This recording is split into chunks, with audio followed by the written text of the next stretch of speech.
लीजिए सुनिए प्रेमचंद की लिखी कहानी खुदी।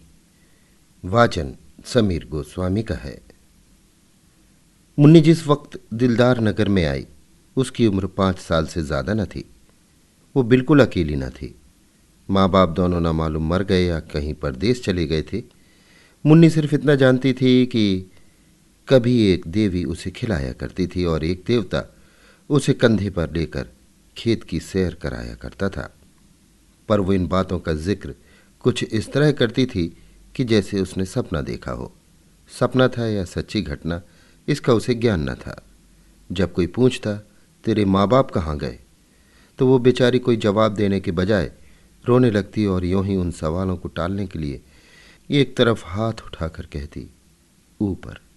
कभी आसमान की तरफ देखकर कहती वहां। इस ऊपर और वहां से उसका क्या मतलब था, ये किसी को मालूम न होता। शायद मुन्नी को ये खुद भी मालूम न था। बस एक दिन लोगों ने उसे एक पेड़ के नीचे खेलते देखा और इससे ज़्यादा उसकी बाबत किसी को कुछ पता न था। लड़की की सूरत बहुत प्यारी थी। जो उसे देखता मोह जाता। उसे खाने पीने की कुछ फिक्र न रहती। जो कोई बुलाकर कुछ दे देता वही खा लेती और फिर खेलने लगती। शक्ल सूरत से वो किसी अच्छे घर की मालूम होती थी। गरीब से गरीब घर में भी उसके खाने को 2 कौर और सोने को एक टाट के टुकड़े की कमी न थी। वो सबकी थी, उसका कोई न था। इस तरह कुछ दिन बीत गए। मुन्नी अब कुछ काम करने के काबिल हो गई। कोई कहता जरा जाकर तालाब से ये कपड़े तो धोला। मुन्नी बिना कुछ कहे सुने कपड़े लेकर चली जाती। लेकिन रास्ते में कोई बुलाकर कहता बेटी कुएं से 2 घड़े पानी तो खींच ला। तो वो कपड़े वहीं रखकर घड़े लेकर कुएं की तरफ चल देती। जरा खेत से जाकर थोड़ा साग तो लिया और मुन्नी घड़े वहीं रखकर साग लेने चली जाती। पानी के इंतजार में बैठी हुई औरत उसकी राह देखते देखते थक जाती। कुएं पर जाकर देखती है तो घड़े रखे हुए हैं। वो मुन्नी को गालियां देती हुई कहती आज से इस कलमुही को कुछ खाने को न दूंगी। कपड़े के इंतजार में बैठी हुई औरत उसकी राह देखते देखते थक जाती और गुस्से में तालाब की तरफ जाती तो कपड़े वहीं पड़े हुए मिलते। तब वो भी उसे गालियां देकर कहती आज से इसको कुछ खाने को न दूंगी। इस तरह मुन्नी को कभी कभी कुछ खाने को न मिलता और तब उसे बचपन याद आता, जब वो कुछ काम न करती थी और लोग उसे बुलाकर खाना खिला देते थे। वो सोचती किसका काम करूं किसका ना करूं। जिसे जवाब दूं वही नाराज हो जाएगा। मेरा अपना कौन है, मैं तो सबकी हूं। उस गरीब को ये ना मालूम था कि जो सबका होता है वो किसी का नहीं होता। वो दिन कितने अच्छे थे जब उसे खाने पीने की और किसी की खुशी या नाखुशी की परवाह न थी। दुर्भाग्य में भी बचपन का वो समय चैन का था। कुछ दिन और बीते, मुन्नी जवान हो गई। अब तक वो औरतों की थी, अब मर्दों की हो गई। वो सारे गांव की प्रेमिका थी, पर कोई उसका प्रेमी न था। सब उससे कहते थे मैं तुम पर मरता हूं, तुम्हारे वियोग में तारे गिनता हूं, तुम मेरे दिलो जान की मुराद हो। पर उसका सच्चा प्रेमी कौन है, इसकी उसे खबर न होती थी। कोई उससे ये न कहता था कि तू मेरे दुख दर्द की शरीक हो जा। सब उससे अपने दिल का घर आबाद करना चाहते थे। सब उसकी निगाह पर एक मध्यम सी मुस्कुराहट पर कुर्बान होना चाहते थे। पर कोई उसकी बाह पकड़ने वाला, उसकी लाज रखने वाला न था। वो सबकी थी। उसकी मोहब्बत के दरवाजे सब पर खुले हुए थे, पर कोई उस पर अपना ताला न डालता था, जिससे मालूम होता कि ये उसका घर है और किसी का नहीं। वो भोली भाली लड़की जो एक दिन न जाने कहाँ से भटक कर आ गई थी, अब गांव की रानी थी। जब वो अपने उन्नत वक्षों को उभार कर रूप गर्व से गर्दन उठाए नज़ाकत से लचकती हुई चलती तो मन चली नौजवान दिल थाम कर रह जाते, उसके पैरों तले आंखें बिछाते। कौन था जो उसके इशारे पर अपनी जान न निसार कर देता। वो अनाथ लड़की जिसे कभी गुड़िया खेलने को न मिली, अब दिलों से खेलती थी। किसी को मारती थी, किसी को जिलाती थी, किसी को ठुकराती थी, किसी को थपकियां देती थी, किसी से रूठती थी, किसी को मनाती थी। इस खेल में उसे कत्ल और खून सा मजा मिलता था। अब पांसा पलट गया था। पहले वो सबकी थी, कोई उसका न था। अब सब उसके थे, वो किसी की न थी। उसे जिस चीज की तलाश थी वो कहीं न मिलती थी। किसी में वो हिम्मत न थी जो उससे कहता आज से तू मेरी है। उस पर दिल निछावर करने वाले बहुतेरे थे, सच्चा साथी एक भी न था। असल में उन सिरफिरों को वो बहुत नीची निगाह से देखती थी। कोई उसकी मोहब्बत के काबिल नहीं था। ऐसे पस्त हिम्मतों को वो खिलौने से ज़्यादा महत्व न देना चाहती थी, जिनका मरना और जिलाना एक मनोरंजन से अधिक कुछ न था। जिस वक्त कोई नौजवान मिठाइयों के थाल और फूलों के हार लिए उसके सामने खड़ा हो जाता तो उसका जी चाहता मुंह नोच लूं। उसे वो चीज़ें कालकूट हलाहल जैसी लगती।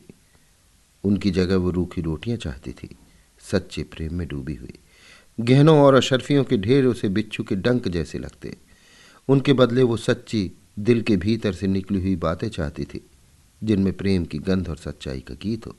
उसे रहने को महल मिलते थे, पहनने को रेशम, खाने को एक से एक व्यंजन, पर उसे इन चीज़ों की आकांक्षा न थी। उसे आकांक्षा थी फूस के झोपड़े, मोटे झोटे सूखे खाने। उसे प्राणघातक सिद्धियों से प्राण पोषक निषेध कहीं ज़्यादा प्रिय थे। खुली हवा के मुकाबले में बंद पिंजरा कहीं ज़्यादा चाहिए था। एक दिन एक परदेसी गांव में आ निकला। बहुत ही कमज़ोर दीनहीन आदमी था। एक पेड़ के नीचे सत्तू खाकर लेटा। एकाएक मुन्नी उधर से जा निकली। मुसाफिर को देखकर बोली, कहाँ जाओगे? मुसाफिर ने बेरुखी से जवाब दिया, जहन्नुम। मुन्नी ने मुस्कुरा कर कहा, क्यों, क्या दुनिया में जगह नहीं? औरों के लिए होगी, मेरे लिए नहीं। दिल पर कोई चोट लगी है?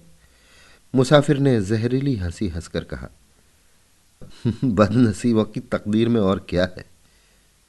रोना धोना और डूब मरना, यही उनकी जिंदगी का खुलासा है। पहली 2 मंजिल तय कर चुका, अब तीसरी मंजिल और बाकी है। कोई दिन वो पूरी हो जाएगी, ईश्वर ने चाहा तो बहुत जल्द। ये एक चोट खाए हुए दिल के शब्द थे। जरूर उसके पहलू में दिल है, वरना ये दर्द कहाँ से आता। मुन्नी बहुत दिनों से दिल की तलाश कर रही थी। बोली, कहीं और वफा की तलाश क्यों नहीं करते? मुसाफिर ने निराशा के भाव से उत्तर दिया, मेरी तकदीर में नहीं, वरना मेरा क्या बना बनाया घोंसला उजड़ जाता। दौलत मेरे पास नहीं, रूप रंग मेरे पास नहीं, फिर वफा की देवी मुझ पर क्यों मेहरबान होने लगी? पहले समझता था वफा दिल की बदले मिलती है, अब मालूम हुआ और चीज़ों की तरह वो भी सोने चांदी से खरीदी जा सकती है। मुन्नी को मालूम हुआ मेरी नज़रों ने धोखा खाया है। मुसाफिर बहुत काला नहीं, सिर्फ सांवला। उसका नाक नक्श भी उससे आकर्षक जान पड़ा। बोली, नहीं, ये बात नहीं, तुम्हारा पहला ख्याल ठीक था। ये कहकर मुन्नी चली गई। उसके हृदय के भाव उसके संयम से बाहर हो रहे थे। मुसाफिर किसी ख्याल में डूब गया। वो इस सुंदरी की बातों पर गौर कर रहा था। क्या सचमुच यहाँ वफा मिलेगी? क्या यहाँ भी तकदीर धोखा न देगी? मुसाफिर ने रात उसी गांव में काटी। वो दूसरे दिन भी न गया। तीसरे दिन उसने एक फूस का झोपड़ा खड़ा किया। मुन्नी ने पूछा, ये झोपड़ा किसके लिए बनाते हो? मुसाफिर ने कहा, जिससे वफा की उम्मीद है। चले तो न जाओगे? झोपड़ा तो रहेगा। खाली घर में भूत रहते हैं, अपने प्यारे का भूत ही प्यारा होता है। दूसरे दिन मुन्नी उस झोपड़े में रहने लगी। लोगों को देखकर ताज्जुब होता था। मुन्नी उस झोपड़े में नहीं रह सकती। वो उस भोले मुसाफिर को जरूर दगा देगी, ये आम ख्याल था। लेकिन मुन्नी फूली न समाती थी। वो न कभी इतनी सुंदर दिखाई पड़ी थी, न इतनी खुश। उसे एक ऐसा आदमी मिल गया था जिसके पहलू में दिल था। लेकिन मुसाफिर को दूसरे दिन ये चिंता हुई कि कहीं यहाँ भी वो अभा का दिन न देखना पड़े। रूप में वफा कहाँ?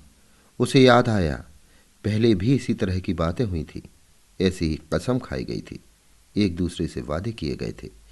मगर उन कच्चे धागों को टूटते कितनी देर लगी? वो धागे क्या फिर न टूट जाएंगे? उसके क्षणिक आनंद का समय बहुत जल्द बीत गया और फिर वही निराशा उसके दिल पर छा गई। इस मरहम से भी उसके जिगर का जख्म न भरा। तीसरे रोज वो सारे दिन उदास और चिंतित बैठा रहा और चौथे रोज लापता हो गया। उसकी यादगार सिर्फ उसकी फूस की झोपड़ी रह गई। मुन्नी दिन भर उसकी राह देखती रही। उसे उम्मीद थी कि वो जरूर आएगा, लेकिन महीनों गुजर गए और मुसाफिर न लौटा। कोई खत भी न आया, लेकिन मुन्नी को उम्मीद थी वो जरूर आएगा। साल बीत गया। पेड़ों में नई नई कोपलें निकली, फूल खिले, काली घटाएं आई, बिजली चमकी, यहाँ तक कि जाड़ा भी बीत गया और मुसाफिर न लौटा। मगर मुन्नी को अब भी उसके आने की उम्मीद थी। वो जरा भी चिंतित न थी, भयभीत न थी।